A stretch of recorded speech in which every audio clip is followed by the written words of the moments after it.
Hi, friends. You are listening to the Future is Bright podcast, where Howard and I focus on critical topics corporate law firm leaders care about with a bias towards growth. In today's episode, I spoke with two co-managing partners who share the extraordinary story of how UB Greensfelder came to be, their motivations for a merger of equals, and why the stars aligned for them, and everything you need to know about this exciting story. Enjoy. So welcome, Scott and Kevin, to the Future is Bright podcast. It's great to have you both on the show today. It's great to be here. Thanks, Chris. Yeah, it is. It is awesome to be here and exciting to talk about our merger. And so we have a very exciting show for everyone today. There's just a really tremendous story and a rare occasion where you have what we're going to discuss as a merger of equals. It's just amazing. And so I would love to have Scott and Kevin share just a brief overview, their practice, their firm before things came together. Yeah, that'd be great. Sure, I'll happy to start on that. This is Kevin. I'm a labor and employment lawyer by trade, representing companies my entire career since 1995. Doing everything from employment discrimination to union work, which was a little bit unique for a labor and employment lawyer anymore. Most of them are employment lawyers. I actually was privileged enough to do a fair amount of union work before I got into my current role. I'm at Greensfelder, or I was at Greensfelder up until our merger. And Greensfelder Hempker & Gale is a St. Louis law firm, over 125 years old. We have offices in Chicago and Southern Illinois as well. Full service law firm, about 150 lawyers, and I entered my current role in 2020, just in time for everything to hit the fan. I started February 1st. Thank you.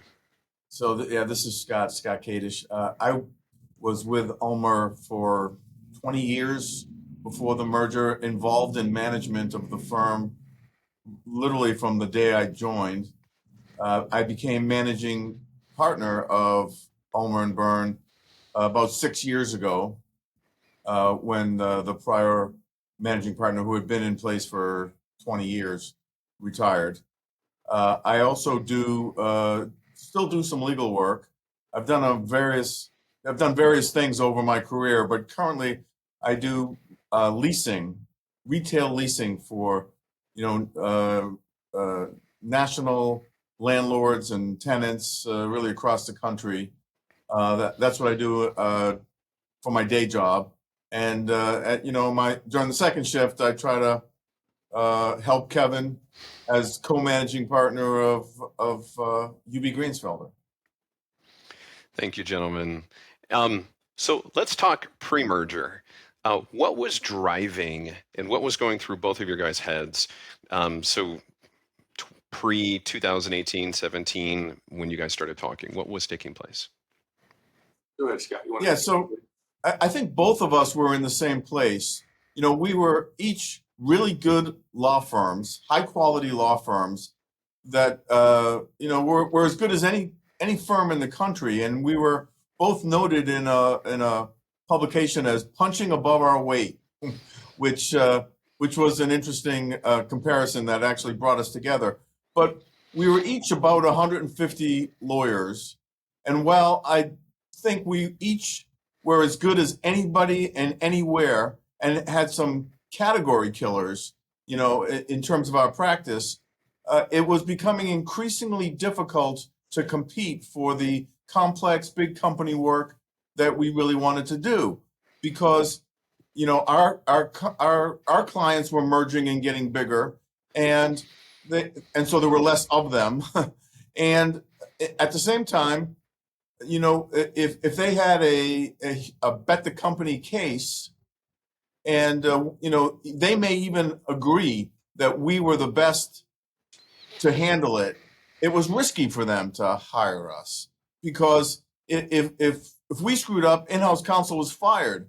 If they hired the bigger firms in the country and they screwed up, that firm was fired, but the in-house counsel couldn't be criticized. So it was becoming increasingly difficult to compete. And that was really the driving force for each of us, what we were looking for to combine, to provide greater bench strength and abilities to compete for that complex, big company work that we each, we're interested in. Yeah, it's one of the cool things. There's a lot of cool things about this combination, but one of them was that both firms were really coming at this from positions of strength. There was no necessity like, oh, if we don't do this, we're really out in left field. I mean, both firms were doing really well and had strong financial performance over the past several years. I mean, decade plus, if frankly, our entire history. Both firms were recognized for their work in a number of different practice areas, diverse practice areas. So we came together because we thought we'd be better together, and we're seeing that happen. Not because we thought we were in desperation mode. And I know we'll get into this, but both firms, it wasn't as if this was our first time, going on law firm Tinder and saying, okay, who do we want to get with, and who do we want to talk to? This was one of our, this was a concerted effort to find each other, and we did. So that was it. And Kevin's exactly right. We, another reason was to better compete for the talent out there, because it's just easier to attract high profile, high performing talent at a larger firm. And Kevin's exactly right. We have been seeing better talent, and we have been in front of clients, prospective clients that we never would have been in front of before, and are winning those engagements. So it has exactly proven out the concept that we envisioned. So let's talk about timetable. This didn't happen overnight. This was not a one-hit wonder. There's a real story to the timing of this, including a pandemic and some other dynamics. I'd love for you guys to share. When did the conversation start, and can we walk through those various steps? Yeah, our first meeting was in Chicago in 2018, I think, wasn't it, Scott? Yeah, and the meeting came about actually because I was approached by a really, really large firm, and I said I just wasn't interested in selling out to a large firm. And they said, well, would you be interested in talking to a firm your same size? And I said, yeah, I might be. And that's where we got together, and we got together in Chicago. Kevin's predecessor, and I think our partner, Thad Felton, who was our partner in charge in Chicago, met. And I think honestly it was 2017. We had our very first meeting. And we hit it off, right? Yeah, it was a great meeting. And I remember Tim Thornton was my predecessor in this role. And I remember walking out of that meeting and Tim said, boy, I feel like we just met with ourselves. Right. That's a firm that has, they're facing the same challenges we're facing. They've got the same types of philosophies and culture that we have. They've got the same types of strengths. And that after having spoken to a number of different firms over the years, it was really the first time we walked out of a meeting and said, wow, this may go somewhere. Yeah, I had the same exact reaction. I went back and told my partners, wow, that was like a great meeting. That was fun. I enjoyed meeting them, as opposed to, a painful meeting where you're talking about, the problems and challenges. This was a great meeting. I enjoyed meeting them. And I would like to go out and have a beer with those guys, which is always kind of one of my tests, and it wasn't just a great meeting, and it's continued on. Well, and there's an additional story around that. So Tim Thornton was my predecessor. He was a friend. He was a mentor. He passed tragically in 2019 under just horrible circumstances, and it left a huge gaping hole in our firm. And certainly, if he were here, he'd be sitting here doing everything better than I'm doing, and I have no doubt about that. But when we announced the merger, his wife, his widow, called me and said, I wanted you to know that, Tim went to all of, probably tens, if not hundreds of meetings with different law firms. And the only one I recall him coming back and saying, hey, there may be something here, was Ulmer. So congratulations. It was really just, I'm getting chills right now thinking about it. It was a great moment. She called me the day after we announced the merger and shared that with me, which was outstanding. And Tim was a great guy. He really was a great guy. And his passing caused us to pause, so there are several reasons why it took so long from 2017 until 2023, and that was one of them. When that happened, we just put a pause on it because, as Kevin was saying, this was a transaction from strength and not out of necessity. And so we just said, let's call a timeout, and let's, when you guys are ready, you can call me back and we'll resume.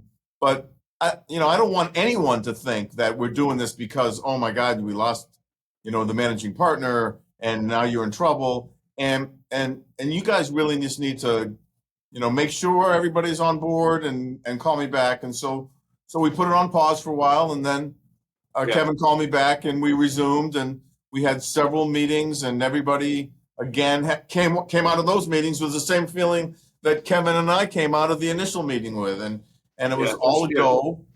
That all happened with Tim. That all happened in the summer of 2019, and it was right when the Blues were winning the Stanley Cup. I remember the time beating my Boston Bruins. I know. Don't remind me. But we went through an internal process, and I was me getting this role was the result of that. And I remember my official date of taking the reins was February 1st, 2020, and we had Scott and I had already kicked up the conversations again, and we had a great meeting with our respective boards in Chicago I think it was either late February or early March, and really left that meeting feeling really good about where things were going. And everyone knows what happened in March 2020, and that again we just agreed, hey, let's circle the wagons and figure out where this thing goes, and we'll see you on the other side.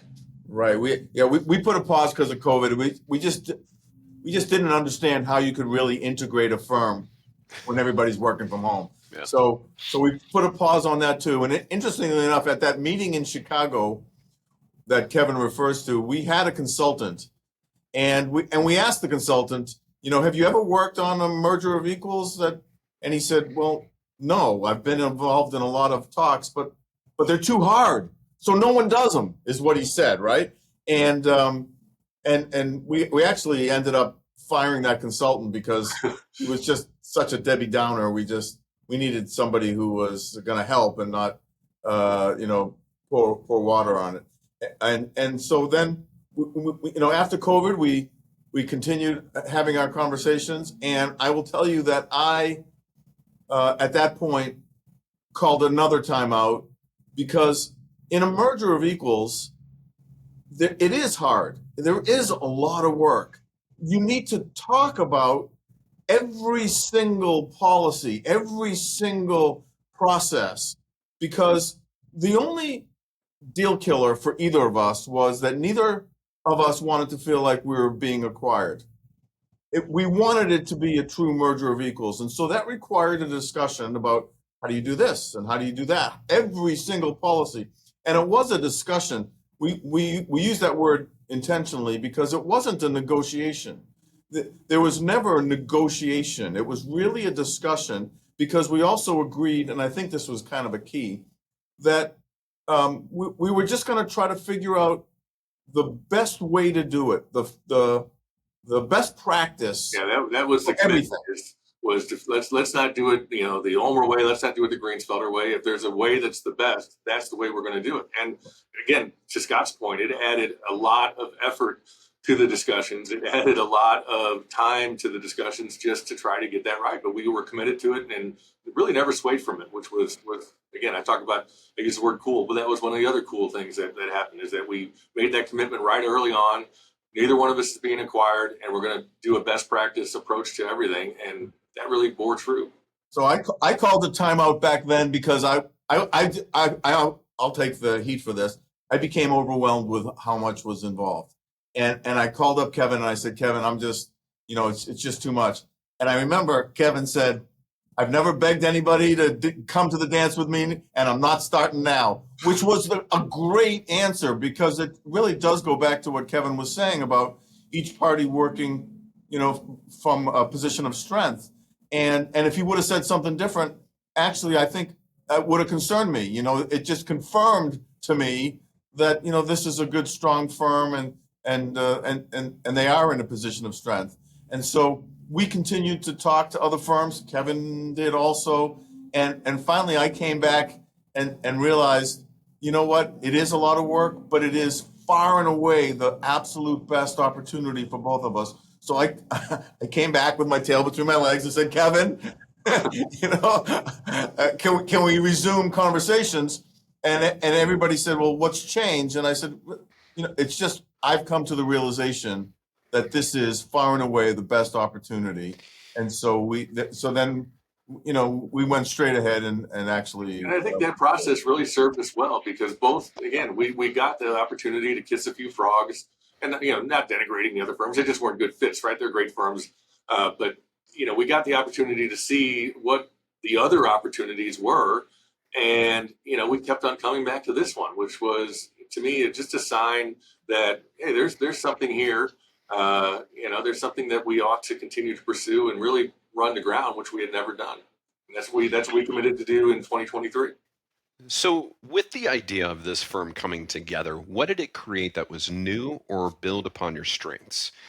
Because you guys both brought unique things together. What is UB Greensfelder now when you compare the combination? Well, there were a couple things. I mean, we really had great strength on strength, which was one of the driving forces. Both firms have outstanding litigation departments, and we're seeing now we're getting some national recognition from not the pay-to-play places, but the places that get independent third-party feedback. And the litigation group in both Missouri and Ohio is getting, and as a whole, is getting a lot of recognition. The M&A practices, both sides have really high-level, sophisticated M&A practitioners, and you're seeing that mesh together. And healthcare was another one where we both have a really strong industry presence. So those were some of the strength on strength. Scott, maybe you want to talk about some of the additives. Yeah. So the Ulmer side had a nationally known immigration practice, and Greensfelder didn't. And so the opportunity to provide immigration work to all of Greensfelder clients is just a huge opportunity. And vice versa, Greensfelder has a nationally known franchise practice, and Ulmer had none. I was always getting these emails, who does our franchise work? And I'd have to say, well, we really don't have any, but now we do, right? And we have a nationally known franchise practice that's spread across the firm that is definitely additive. And the other thing that's new is, the size of our firm with with 300 lawyers and 9 offices. We've doubled the size of our Chicago office through the merger. Creates a platform that, as I said, is just much easier to attract the kind of clients we want and the kind of talent we want. And Chris, both firms really, this may be going back to your initial question, but both firms had made a commitment to grow for all the reasons that we've been talking about here. But, as I know you've been involved in lateral recruiting for much of your career, that kind of onesie twosie growth just wasn't going to, it's not a model for growth, right? Because for everyone you add, you lose another one or two, and you're just basically, it's a zero-sum game, right? You're kind of treading water. And so we needed to do something, or wanted to do something transformational, I guess I should say. And that's what this was. I'd love for you two to talk about your dynamic. So obviously, two leaders coming together. How did that look? What was it like to work together? Obviously, there's life challenges you both were faced with, families, like life. How does that work during that process? How does that work now? What does that look like going forward? I mean, other than this, 45 minutes, we won't talk again for another month. Again, I'll go first, but I couldn't say more about the partnership with Scott. I mean, he is a great leader. He's a great teammate on this, and I think we both really come to this from a position where, thankfully, there's not a lot of ego, and we're both willing to work in hand with the other one without a whole lot of problems. It's been pretty seamless, and I appreciate Scott on that, because he's been doing it longer than I have. I appreciate you saying that, Kevin. That was my biggest worry, was how does it really work with co-managing partners, and how do we make decisions and how do we work together? That was my biggest concern going in. And I will say that I haven't hit one road bump. I mean, a large part of that is really due to Kevin. He's a very thoughtful, sensitive person. He's a big guy, but he is a very sensitive guy, and he is very thoughtful. And he really is a good teammate. That's a great word. And because there isn't really a competition of, I got to show off how smart I am, or I got to show off how much power and authority I have. I really don't see any of that. And so we've worked really well together. And frankly, it's been one of the more enjoyable things in my career is working with Kevin side by side has been fun and a joy. Yeah, I would say the same about working with Scott. And there's frankly a third person that we ought to mention here. Heather Henry, who's our COO, is just invaluable. And she was the CFO at Greensfelder before becoming the COO at Greensfelder. Now she's the COO of the combined firm. And the three of us collaborate on virtually every important decision. And Heather brings a perspective. I've said this in other meetings, but when I was potentially taking this job, at Greensfelder in 2020, the first thing I did was ask Heather, are you going anywhere? Because if you're going anywhere, I'm not sure I want to do it. And she said, no, I'm staying. And she's also a great partner and teammate in this. I would agree with that. We never had, we didn't at the time of the merger and hadn't for several years, had an executive director or chief operating officer. And so that was one of the benefits in the merger was getting a really high quality executive director on board. And Kevin's right, Heather is a great resource and great help. You mentioned operations with Heather, and yet you guys have a unique story even around other roles in your C-suite. Let's talk about that. How did that work with, two fully staffed firms coming together, and you have these humans? Yeah. Well, it mostly worked out because the Ulmer side had a chief marketing officer that had been around for a long time and is highly qualified, Alexis Dankovich, and Greensfelder really didn't. So that was easy. Greensfelder had a highly qualified CFO, Frank Sanfilippo, and Ulmer really didn't. So that kind of came across. And otherwise, we've just slotted people in and told them they need to work together as a team. And it really has, that part of it has gone fairly smoothly. We had an IT person, Sam Shipley, who is just awesome. And he slided into the chief IT person because Greensfelder really didn't have a person at that level. Greensfelder had a general counsel. Sam had the benefit of just having come through a merger with the prior firm he had been with. And so, the lessons he brought to the table from that were incredible. And, yes. and he and Brad, who was our lead IT guy, have really worked their roles together. Brad is an excellent technician, so that's been great. Right. And they have their general counsel, Irv Switzer, is highly qualified, and our general counsel was retiring. So that kind of matched, right? And we have a chief diversity officer, Alvin Matthews, and they really didn't have somebody at that high level at that point. They do have somebody who's growing into that right now, but and so it really kind of matched up, and there really wasn't a competition or problem in slotting those positions. Yeah, and to the extent where there any place where there were competing roles, I'll say we were, with the increased size of the firm, we were really able to kind of divide the responsibilities in a way that made sense and put people in lanes to succeed. So that's been it has been another thing we've been very intentional about, and it's working. It's amazing how we really didn't want to have any layoffs. We really didn't want to do a merger and then lay off people, and we've found that we really need everybody, and so we've been able to avoid that and not have that happen. It's amazing. Let's talk about the name. That's always a touchy subject that tends to be a deal killer. How did you guys handle that? So, that was the kind of the point that came up. We kept punting it, because again, we didn't want any insinuation that one side was being acquired by the other. So we didn't want to call ourselves Ulmer, and we didn't want to call ourselves Greensfelder because we thought that sent the wrong signal. And we kept going back and forth about it. And the other issue became the website and what our domain name would be, because as we're combining the names, we wanted to have an email address that was short, easy, and didn't have a bad connotation. and all of the names that we came up with had a bad connotation or sounded really bad, and so You go to Urban Dictionary and say, "Oh, we can't do that one." right. And so honestly, that became as much of a driver as anything.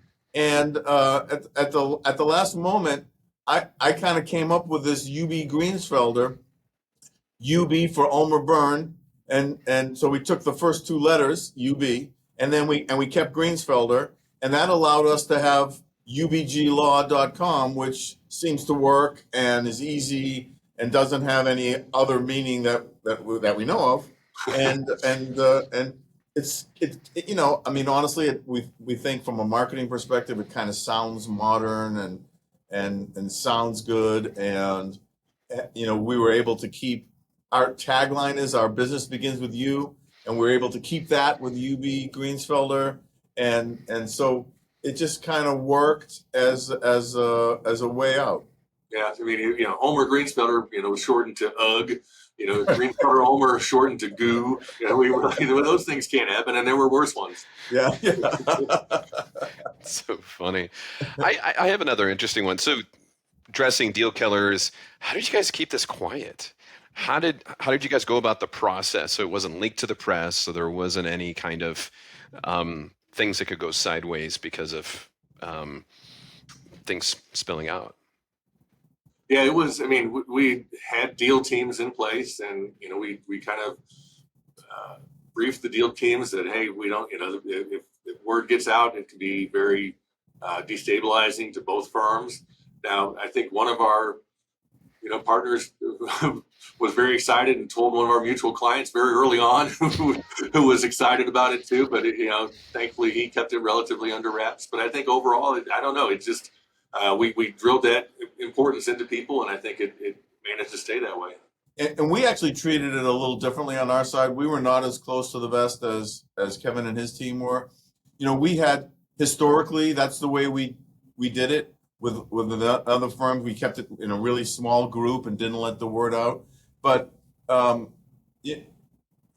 had, when I ran for managing partner of Ulmer, I really ran on the platform that we were going to do a transaction, and I wasn't succeeding in that. And I became nervous that if we didn't really do a transaction, soon, that as I said, we'd have trouble competing, and there may be issues.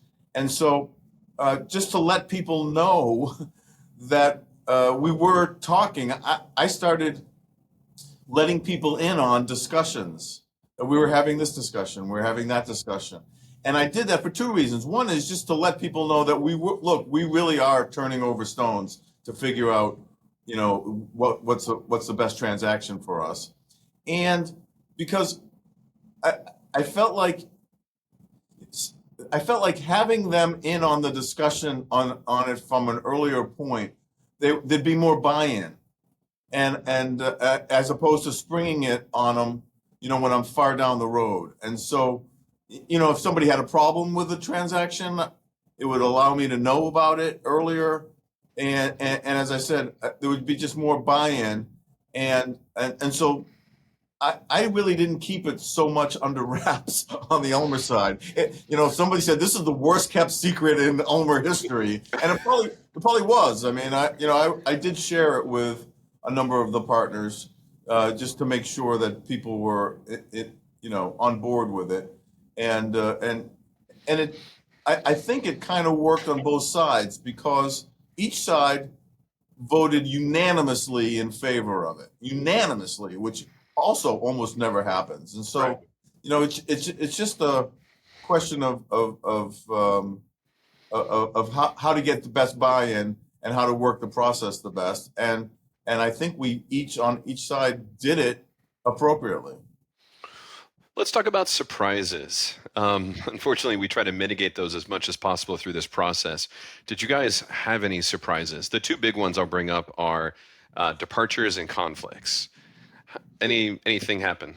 Yeah, it's really Scott and I have, knock on wood, we've talked about this. I think it's because of the length of time that we were talking that there really weren't any significant surprises. I mean, conflicts our general counsel, Irv, at one point he said to me, I am shocked by how few conflicts we're having, and especially we didn't have any what I would call material conflicts, right? There were some that, probably immaterial to the people involved, but in terms of impacting the overall firm, really not much at all.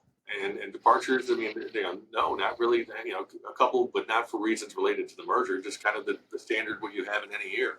Yeah. Yeah, I agree with everything Kevin said, what he said. What about the good kind of surprises or anticipated knowing what would result from it? Meaning, I believe you guys combined and then a group joined shortly after. I mean, you started cultivating, if I'm not correct, there was some additions quickly after. Also clients and just people started approaching you out of the blue.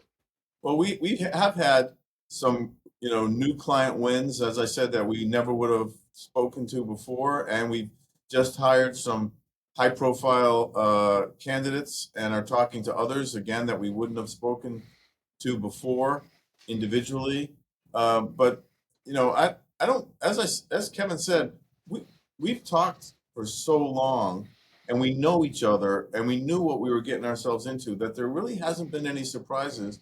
And while we have had wins, that's what we did the merger for. And so I wouldn't call those surprises either. Good. I would be more surprised if we didn't have them. So, And one of the things we did, and then I think it does lead to, I don't know if it's a surprise, but just a good affirmation was, I think was it September or so in 2023 or August of 2023 when we had the term sheet basically done, knowing we were going to have a vote in December. And one of the things we did then was kind of a roadshow, right? Where Scott and I and our boards and our deal teams went to the various offices and, for the other firm and just had a Q&A session, had a town hall, and those went well, and there'd be a social event afterwards. And those went, again, remarkably well. People were very receptive and people got along very well.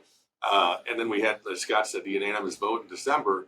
But then in May of 24, after we had officially become one firm in February, we brought all of our partners, income partners, equity partners, to Chicago for a 2.5 days or so of meetings. And some of the meetings were true business meetings where we were talking about serious topics, and some of them were just team building meetings. And the affirmation, again, I'll use that word instead of surprise, was how much even our biggest curmudgeons dove in and participated, even in some of the team building stuff, where you'd say, okay, well, we're never going to get that guy to participate in some building blocks type exchange, but everyone dove in completely on that. So, right. And that was a great event because it also proved out what we told everybody, which is you're going to love your new partners, right? You really are going to like them, and you're going to enjoy this. This is going to be a great opportunity.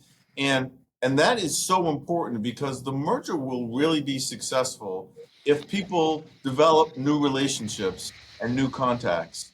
Because otherwise, if they're stuck in the same place and they don't reach out and develop these, then their practice is not going to be affected by the merger, right? But this is a unique opportunity to grow your client base and grow your business with people that you'll enjoy practicing with. So that's really what it will take to be a successful merger, in my opinion. So right now, everything's focused on integration. You guys are learning to become one firm, and it probably will take some time. What is on the frontier looking forward?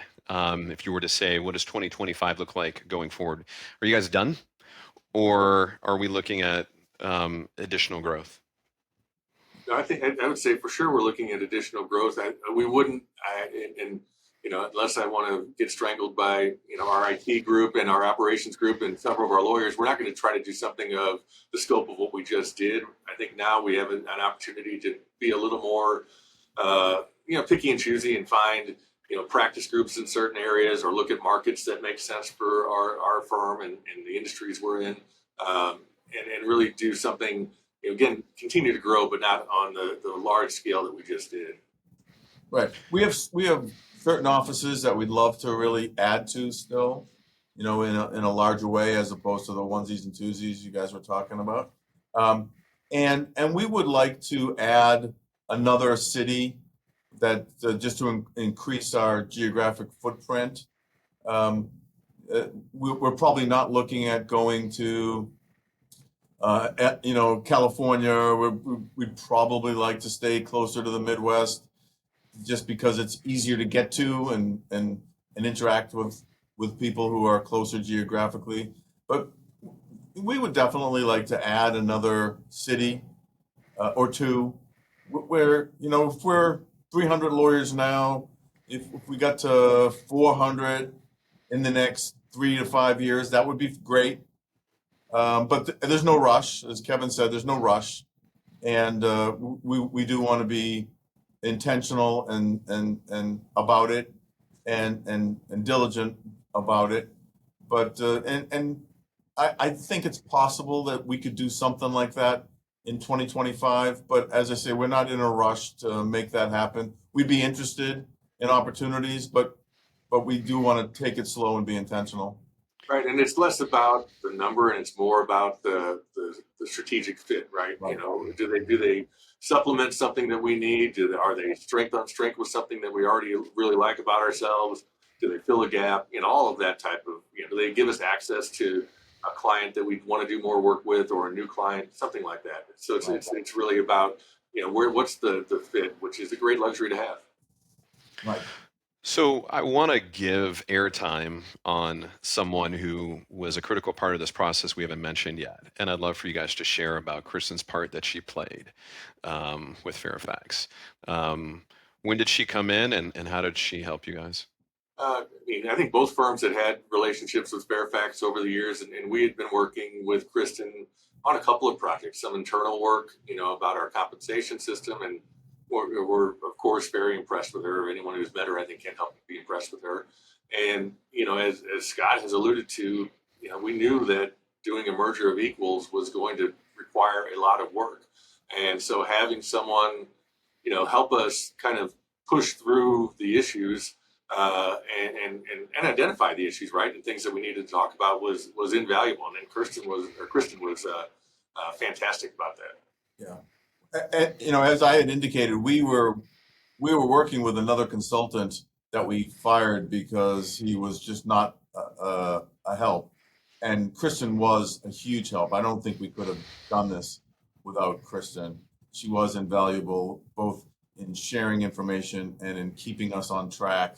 And we couldn't have done it without Kristen. There's just no doubt. Well, and one of the things I like about how she operates is it's not a contingency fee for her. So she doesn't have any skin in the game as to whether it closes or not, right? My perception, and I think it was true, was that her skin in the game was giving us the best possible advice, like we do as lawyers. So it was great working with her. So, gentlemen, how can people find you, contact you, follow you? I assume it's LinkedIn. Yeah, we're all on LinkedIn, both personally and our firm is on LinkedIn. As I said, we have a great new website, ubglaw.com, that is new with the merger and is a new place, and I think is really very helpful and is one of the better websites you'll find out there. And you can find all of us there and on LinkedIn. Yeah, LinkedIn for me as well. And yeah, that was one of the nice things that, again, shout out to our marketing team and Alexis. I mean, they had that website ready to roll, on February 1st, which was great because the traffic coming that way was much larger than typical. So it was good to have it up and running. And it's got a lot of great content from our practice groups and industry groups as well. So, Scott and Kevin, it was a pleasure. Thank you for your time today. Chris, really appreciate the opportunity to be on your show. Yeah, thanks for your interest.